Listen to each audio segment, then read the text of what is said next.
नमस्कार, मैं उदय प्रताप सिंह। आप देख रहे हैं इंडिया न्यूज और न्यूज एक्स। इस खास इंटरव्यू में अब हमारे संग जुड़ रहे हैं हिमाचल प्रदेश के पूर्व मुख्यमंत्री और नेता प्रतिपक्ष जयराम ठाकुर जी, जो हिमाचल के खूबसूरत वादियों में आज बैठे हैं। मगर खूबसूरती के बारे में नहीं, राजनीति के बारे में हम इनसे सवाल करेंगे, क्योंकि लोकसभा चुनाव यहाँ जारी है, प्रचार जारी है और अब आखिरी चरण में सबसे अहम राज्य माना जा रहा है हिमाचल प्रदेश। जयराम जी, बहुत बहुत पहले तो स्वागत है आपका। जी, थैंक यू। बिजी शेड्यूल में आपने वक्त निकाला। पहले तो बड़ा लंबा प्रचार रहा है, क्योंकि हिमाचल का बिल्कुल आखिरी चरण में था मतदान। तो क्या माहौल आप देख रहे हैं, क्योंकि अब पूरी तरह से बार बार आप प्रदेश के विभिन्न हिस्सों में घूम चुके हैं, प्रचार कर चुके हैं, लोगों से संवाद कर चुके हैं। क्या आपको लग रहा है ज़मीनी स्तर पर माहौल है? देखिए, सबसे बड़ी हमारी ताकत है हमारी पार्टी का संगठन और पार्टी का नेतृत्व। और मैं पहली बार इस प्रकार की परिस्थिति देख रहा हूँ, इस तरह के हालात देख रहा हूँ मैं चुनाव में। आमतौर पर जब चुनाव होता है तो दो पार्टियां जो आमने सामने होती है या जो दो गठबंधन से आमने सामने होते हैं, दोनों क्लेम करते हैं कि हमारी सरकार बनेगी, हमारी सरकार बनेगी। लेकिन अब की बार ये क्लेम ही नहीं हो पा रहा है उधर से। यानी कि इंडिया गठबंधन की अगर हम बात करें तो वो स्थिति में नहीं हो पा रहे हैं कि हमारी सरकार भी बनेगी। उनके लिए एक एजेंडा मोदी जी ने सेट किया, उसी में वो करके रह रहे हैं कि मोदी जी ने कहा 400 पार, और वो एक ही बात को चिल्ला चिल्ला के बोल रहे कि 400 नहीं होंगी, 400 पार नहीं होंगी, 400 पार नहीं होंगी, यही कह रहे हैं। लेकिन वो अपने आप आएंगे क्या सत्ता में, इस बारे में बात कहने की स्थिति में नहीं। लेकिन सबसे बड़ी बात है कि अब की बार देश में जो देखने को मिल रहा है कि चुनाव का परिणाम आने से पहले ही देश तय कर चुका है कि भारतीय जनता पार्टी एनडीए गठबंधन की सरकार होगी। नरेंद्र मोदी जी तीसरी बार देश के प्रधानमंत्री होंगे, इस पर कोई भी कंफ्यूजन नहीं है, कोई भी कंफ्यूजन नहीं है। और जब इस तरह की स्थिति होती है तो स्वाभाविक रूप से भारतीय जनता पार्टी के लिए ये बहुत अनुकूल परिस्थिति मैं कह सकता हूँ। चुनाव तो चुनाव है, लेकिन फिर भी उसके बावजूद हम जीत रहे हैं। जो देश का माहौल है वो हिमाचल का भी है। मोदी फैक्टर बरकरार है, आपको लगता है हिमाचल प्रदेश में? क्योंकि कहीं ना कहीं हमने देखा है पीएम मोदी आपके सबसे बड़े चेहरे हैं, सबसे बड़े स्टार प्रचारक हैं देश के विभिन्न हिस्सों में। हिमाचल प्रदेश में भी मोदी फैक्टर बरकरार है इस तीसरी बार भी? देखिए, जो कुछ भी है मैं कहूँ, मैंने हकीकत बता दी, यही है। मोदी जी ही हैं और मोदी जी ही हैं, सिर्फ मोदी जी हैं, यहाँ कोई विषय नहीं है। अब देखिए, ऐसा बहुत कम पर्सनैलिटीज़ के साथ होता है कि 2014 में जो मोदी जी की लोकप्रियता थी, जब उनको प्रधानमंत्री के तौर पर प्रस्तुत किया था पार्टी ने, उसके बाद 2019 में उससे ज़्यादा लोकप्रियता उनकी हुई, ज़्यादा सीटों के साथ जीते, सरकार बहुत मजबूत सरकार बनी। और उसके बाद 2024 में उससे भी ज़्यादा लोकप्रियता और मजबूती जो है उनके इसमें आई है, पर्सनैलिटी में आई है।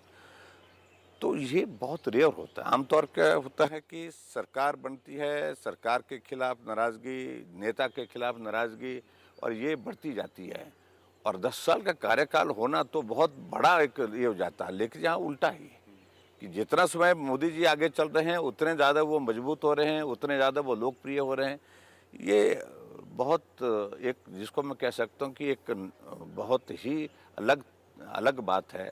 और मैं सामान्यतः इस तरह की चीज़ें नेतृत्व में नहीं दिखती है। मगर 2019 का जो लोकसभा चुनाव था और 2024 में ये बात का अंतर है जयराम जी, कि तब सरकार आपकी पार्टी की थी प्रदेश में, तब आप मुख्यमंत्री थे। अब कांग्रेस पार्टी की यहाँ सरकार है और सुखविंदर सिंह सुक्खू मुख्यमंत्री। तो कहीं ना कहीं आपको ये नहीं लगता कि परिस्थितियाँ अलग हैं और चीज़ें जो हैं उनके तरफ भी जा सकती? देखिए, इस सारी चीज़ का, लेकिन कोई, जब देश का चुनाव होता तो एक तो पहली बात है कि लोगों के जहन में एक बात होती है, सरकार देश की बननी है और देश का प्रधानमंत्री होना है। तो बातें बड़ी स्पष्ट हो जाती, वो पुराने ज़माने की बातें निकल गई। देखिए, मैं आपको बताऊँ, 2014 में हिमाचल प्रदेश में कांग्रेस पार्टी की सरकार थी। वीरभद्र सिंह जी आज तक के हिमाचल के सबसे बड़े नेता है, जिसको कांग्रेस पार्टी में कह सकते हैं, तो वीरभद्र सिंह जी थे, वो मुख्यमंत्री थे। उनकी पत्नी इस मंडी लोकसभा क्षेत्र से चुनाव लड़ी। परिणाम क्या हुआ? कि परिणाम ये हुआ कि एक साधारण कार्यकर्ता खड़ा किया हमने यहाँ पर, रामस्वरूप शर्मा जी, वो उनसे चुनाव हार गई। मुख्यमंत्री रहते हुए मुख्यमंत्री की पत्नी चुनाव हार गई। चारों सीटों पर भारतीय जनता पार्टी जीती। तो सरकार कोई कई बार मायने नहीं रखती, और इस सरकार का तो बहुत बुरा हाल है, जिसको कह सकता हूँ। जो सरकार अभी वर्तमान में सुक्खू जी के नेतृत्व, ना उसकी अपने विधायकों पर पकड़ है। 14 महीने के छोटे से कार्यकाल में 9 विधायक जो उनके, जिसमें 6 कांग्रेस के, 3 निर्दलीय जो उनको समर्थन दे रहे थे, उनसे अलग हो गए। ये नेतृत्व तो है ही नहीं, नेता ही नहीं मानते उनको, और उनमें है भी नहीं वो नेता वाली वो जो बात होनी चाहिए। और वीरभद्र सिंह जी बहुत मजबूत थे, लेकिन ऐसे में कंपैरिजन नहीं हो सकता है। और मैं ये की कह रहा हूँ कि हिमाचल प्रदेश में कांग्रेस की सरकार होना कांग्रेस के लिए आफत हो गई है लोकसभा के चुनाव में। बहुत से वायदे किए जा रहे हैं दोबारा। प्रदेश के कांग्रेस के नेता आ रहे हैं, मुख्यमंत्री हो या उप मुख्यमंत्री हो। हमने देखा कि कांग्रेस पार्टी के तमाम दिग्गज नेता, खास करके राहुल गांधी जी और प्रियंका गांधी जी यहाँ प्रचार कर रही हैं, वायदे कर रही हैं। यही सेम वायदे हुए थे विधानसभा चुनाव में। उन वादे कितने पूरे हुए हैं, और अब ये जो नए वादे किए जा रहे हैं हिमाचल की जनता को, उस पर आपकी क्या टिप्पणी हो? देखिए, विधानसभा के चुनाव के दिनों में 10 गारंटी दी थी हिमाचल प्रदेश में। सही मायने में अगर मैं कहूँ तो एक भी गारंटी पूरी नहीं हुई। ये कहने के लिए प्रचार कर रहे हैं हमारे इतना, हमने 5 गारंटी पूरी कर दी, लेकिन सही मायने में ओपीएस एक मुद्दा था जिस मुद्दे को लेकर के इनने एक फैसला किया है, लेकिन उसको भी पूरी तरह से लागू होने में अभी वक्त है। और मैं आपके सामने इस बात को मैं ज़रूर कह रहा हूँ कि ओपीएस जिस तरह से दिया है, लेकिन फाइल मूव कर दी है कि जो चीफ सेक्रेटरी के पास फाइल पड़ी हुई है, वो फाइल ये पड़ी है कि जो उनको जो पेंशन बेनिफिट जो है लास्ट पे ड्रॉन का जो है, उसका 40% पर उसको लाने की बात कर रहे हैं, यानी कि उसको कम कर रहे हैं। और आने वाले समय में मुझे लगता है कि इसके कारण जो है, आज मैं सारी चीज़ को लेकर के आपके सामने पहली बार मैं जिक्र कर रहा हूँ, ये ओपीएस का जो मुद्दा है ये अब कांग्रेस को उल्टा पड़ने वाला है, क्योंकि लास्ट पे ड्रॉन का 40% अगर वो पेंशन के लिए देते हैं तो कोई कर्मचारी खुश नहीं है, कोई कर्मचारी जो सहमत नहीं है उनका, इस बात को लेकर के मान चले। और इसके अलावा बाकी तो टच ही नहीं किए। आपकी महिलाओं के लिए 1500 रुपये देने की बात कही थी, कहीं नहीं मिला। 1 लाख नौकरी 1 साल में देने की बात कही थी, 5 लाख नौकरी देने की बात कही थी, कहीं नहीं। वो उसमें पूरा 15 महीने 16 महीने में सारा स्टाफ सिलेक्शन कमीशन बंद रहा, एक भी भर्ती वहाँ पर हो नहीं पाई। और उसके बाद 300 यूनिट बिजली फ्री देने की बात कही थी, उल्टी बिजली महंगी कर दी। और जहाँ गोबर की गारंटी दे रखी थी 2 रुपये किलो के हिसाब से, कहीं गोबर का 1 किलो नहीं खरीदा गया। और इस तरह से जो यूथ के लिए कहा था कि कॉर्पस फंड कम करेंगे, जिसके माध्यम से उनके लिए रोजगार के साधन सृजन करने की कोशिश करेंगे, लेकिन वो भी नहीं हुआ, कुछ भी नहीं हुआ। उल्टा आज हिमाचल प्रदेश में सरकार ने 1000 खुले हुए चले हुए संस्थान जो चल रहे थे उनको बंद किया है, जो बीजेपी की गवर्नमेंट में खोले थे। और हिमाचल प्रदेश में ये परिस्थिति है कि 15 महीने में 18,000 करोड़ का ऋण ले लिया। जितना मैंने 5 वर्ष में लिया उतना 15 महीने में ले लिया। बहुत बड़ी बात है, बहुत बड़ी बात कह दी आज जयराम जी ने। जैसे वो बता रहे हैं कि पहली बार इसी न्यूज़ चैनल पे उन्होंने जिक्र किया ये कि ओपीएस, जो कहीं ना कहीं काफ़ी लोग मानते हैं गेम चेंजर मुद्दा था कांग्रेस पार्टी के लिए पिछले विधानसभा चुनाव में, अब वो कह रहे हैं उसका इम्पैक्ट बहुत ही नुकसानमंद अब हो सकता है वही कांग्रेस पार्टी के लिए जो इस मुद्दे पर जीती थी। एक और चीज़ पे मैं आपकी स्पष्टता चाहूँगा, क्योंकि सुक्खू जी एक आरोप लगा रहे हैं कि कैश बरामद हुआ है किसी भाजपा प्रत्याशी के ठिकाने पे या उनके करीबियों के पास। इस पे आपका क्या जवाब रहेगा, क्योंकि आप शायद इसको डिनाई कर रहे हैं? देखिए, इस मुख्यमंत्री को झूठ बोलने की आदत है। कैश बरामद होता तो एफआईआर होती है। सीजर कहाँ हुआ, किस गाड़ी से हुआ, किस जगह हुआ, कब हुआ, कौन वहाँ पर पुलिस की टीम थी, और उसके बाद किस व्यक्ति से हुआ, ये सारे चीज़ रिकॉर्ड में आती है। हमने पुलिस के अधिकारियों के, स्टेट के अधिकारियों से बातचीत की, सबने डिनाई किया। हमने डिस्ट्रिक्ट के अधिकारियों से बात की, सबने मना किया। आखिरकार पैसा मिला कहाँ? क्या सुक्खू जी को कोई सड़क पर मिला, उसको उठा करके घर ले गए क्या? वो अगर सीजर हुआ है तो वो रिकॉर्ड पे होता है। 55 लाख तो बड़ी बड़ी बड़ी अमाउंट होती है। यहाँ पर 2 लाख रुपए भी मिले तो उसका भी सीजर होता है, वो भी जो है वो उसको भी जो है आपको एक्सप्लेन करना पड़ता है, कहाँ पूरा पूरा है उसका रिकॉर्ड होता है, उसमें बनाना पड़ता है। और कोई पुलिस थाने में कोई रिपोर्ट नहीं, कहीं किसी अधिकारी ने इसको रिवील नहीं किया, किसी अधिकारी ने इसका जिक्र नहीं किया। ये सुक्खू जी को कौन दे गया है 55 करोड़ रुपए? किस बात का वो जिक्र कर रहे हैं? अगर है तो कहाँ है बताएं तो सही। मैं चुनौती दे रहा हूँ, बताएं कहाँ वो पैसा, कहाँ मिला, किससे मिला, कब मिला? ये सारी बातों का एक्सप्लेन करना पड़ेगा मुख्यमंत्री। झूठ बोल करके गुमराह करना, किसी की इज्जत को इस तरह से करना, और इसलिए झूठ बोलते बोलते उन्होंने ये स्थिति पैदा की। 9 जो विधायक जो उनसे अलग हुए हैं, उनने उनको लीगल नोटिस दे दिया है और क्रिमिनल डेफेमेशन का केस दर्ज कर दिया है। ये उपचुनाव जो हो रहे हैं, ये दोहरी चुनौती है बीजेपी के लिए। क्या आप कॉन्फिडेंट हैं जीत मिलेगी आपके प्रत्याशियों को जो पहले कांग्रेस के विधायक थे?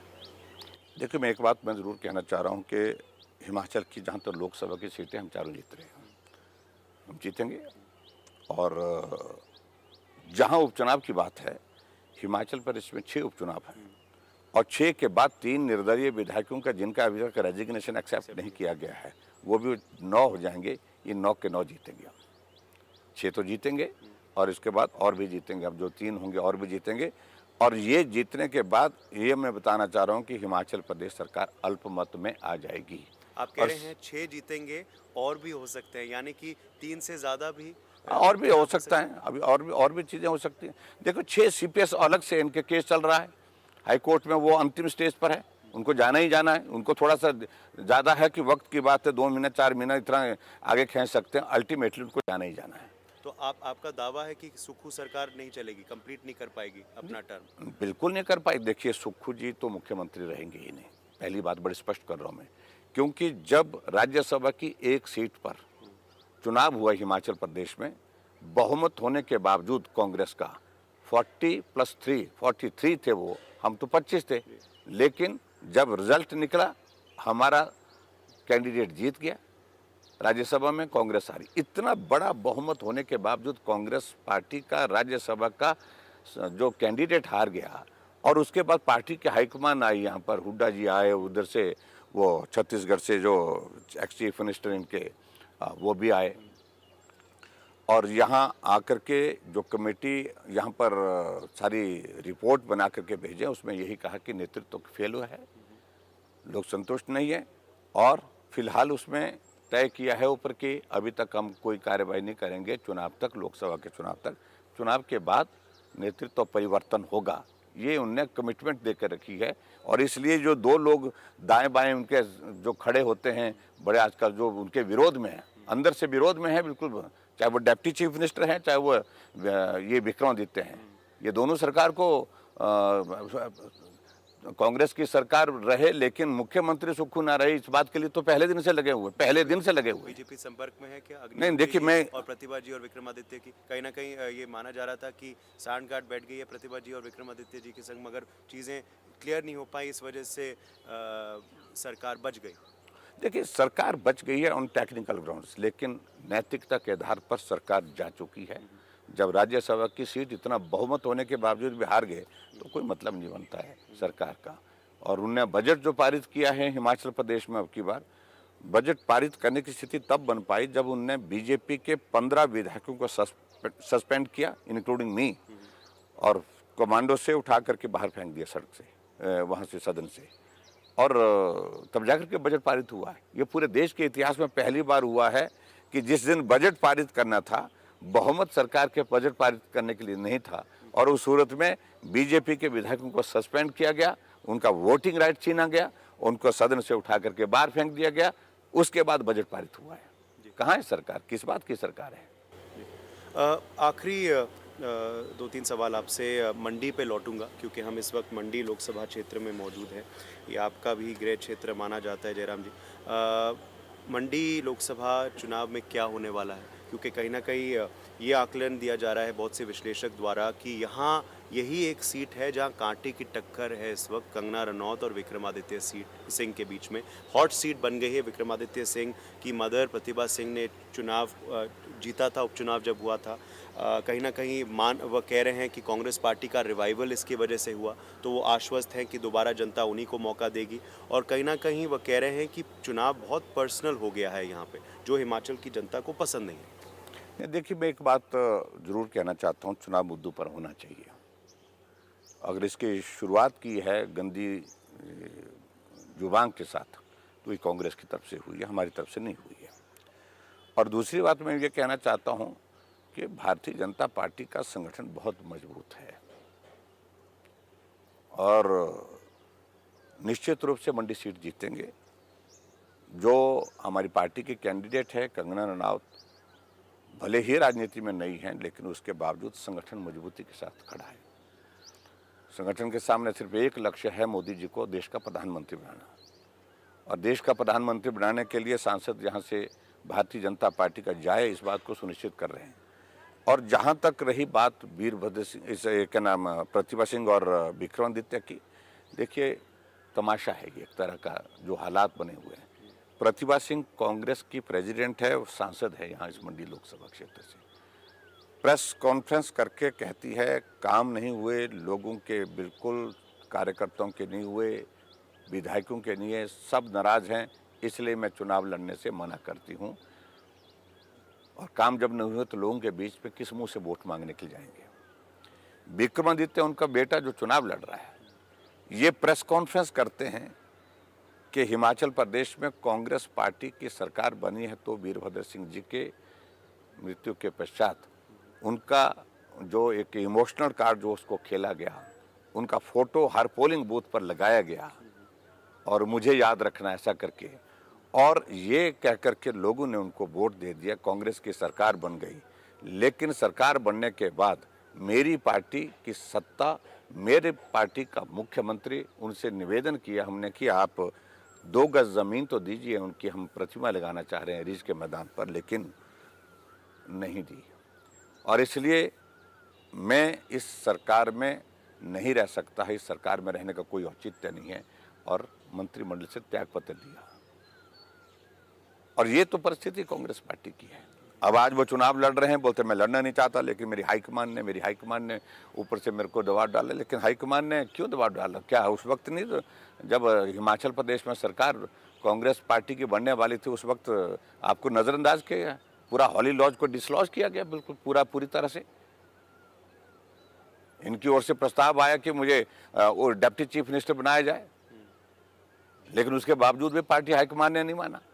और आज आप पार्टी हाईकमान के कहने पर जो है वो यहाँ मंडी से चुनाव लड़ रहे हैं। ये सारी बातें लोगों को समझाने की हैं, लोग नहीं समझ पा रहे। क्या ये खजल खाना, ये मतलब जिसको कन्फ्यूज़न है, there is lot of confusion, they are not able to explain their position, क्योंकि उन्हें बोला क्यों है पहले और अब क्यों ये किए जा रहे हैं।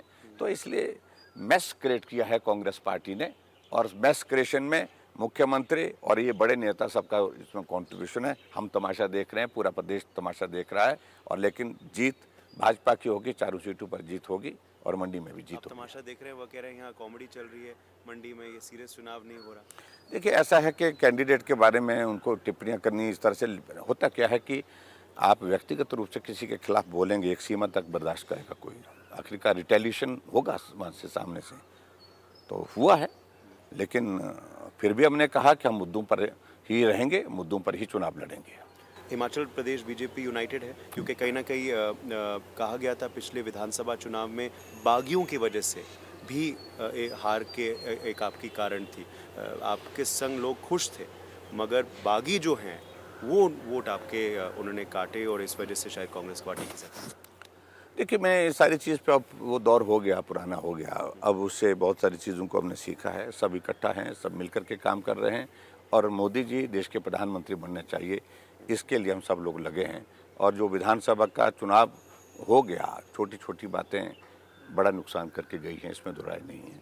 और उन सारी चीज़ों को लेकर के पार्टी के नेतृत्व के सामने उन बातों को रखा भी है हमने, और मुझे लगता है कि अब सब ठीक होगा। आखिरी सवाल आपसे जयराम ठाकुर जी, दावा है आपका, पूरी कॉन्फिडेंस है कि चारों की चार सीट आप यहाँ जीत रहे हैं और पूरे देश भर में, क्योंकि आप प्रदेश के ही नहीं नेता हैं, आप देश के भी बड़े नेता हैं, पूर्व मुख्यमंत्री हैं। बीजेपी सरकार आ रही है, एनडीए सरकार आ रही है, कॉन्फिडेंस से आप कह सकते हैं बस नतीजे आने ही वाले हैं। देखो, मैं इस बात को मैंने पहले भी कुछ इसमें बोल चुका हूँ मैं इस सारे मामले में। मेरा कहने का मतलब है कि ये आपके बार का चुनाव कुछ अलग तरह का चुनाव है और इसमें चुनाव के परिणाम निकलने से पहले ही देश तय कर चुका है मोदी जी ही आएंगे तो मोदी जी। तो इसलिए ये तय है, मोदी जी तीसरी बार देश के प्रधानमंत्री बन रहे हैं और हम सब के लिए गौरव का विषय है और हिमाचल की चारों सीटें जीतेंगे। एक दशक के बाद दूसरे दशक की शुरुआत मोदी जी के नेतृत्व में हो रही है। हमारी शुभकामनाएं। बहुत बहुत शुक्रिया जयराम ठाकुर जी, आपने अपने कीमती शेड्यूल और बिजी शेड्यूल से वक्त निकाला and wish you all the very best. Thank you. 1 जून के लिए प्रदेश के लोगों को क्या कहेंगे? मतदान के लिए अवश्य आएँ, क्योंकि कहीं ना कहीं पोलिंग परसेंटेज गिरी है कई राज्यों में। मेरा सभी हिमाचल वासियों से, मतदाताओं से विशेष तौर से इस बात के लिए विनम्र निवेदन है कि 1 तारीख को जिस दिन मतदान होना है, सब लोग मतदान करने के लिए ज़रूर जाएं। अगर बच्चे बाहर पढ़ाई के लिए गए हैं, उनका वोट बना है, तो आग्रह करिए वो घर आएँ और घर आकर के मतदान ज़रूर करें। अगर बच्चे कहीं परिवार के सदस्य कहीं और कामकाज से गए हैं तो उनसे भी आग्रह करें घर आएँ, मतदान करें। भारी संख्या में मतदान करना है और सबसे बड़ी मुझे लगता है कि ताकत अगर लोकतंत्र को मिलती है वो मतदान से मिलती है। आप इसमें पीछे ना रहें, यही मेरा निवेदन है। बहुत बहुत धन्यवाद। बहुत शुक्रिया जयराम जी। कैमरामैन अविनाश के संग उदय प्रताप सिंह, हिमाचल प्रदेश, इंडिया न्यूज़ और न्यूज़ एक्स के।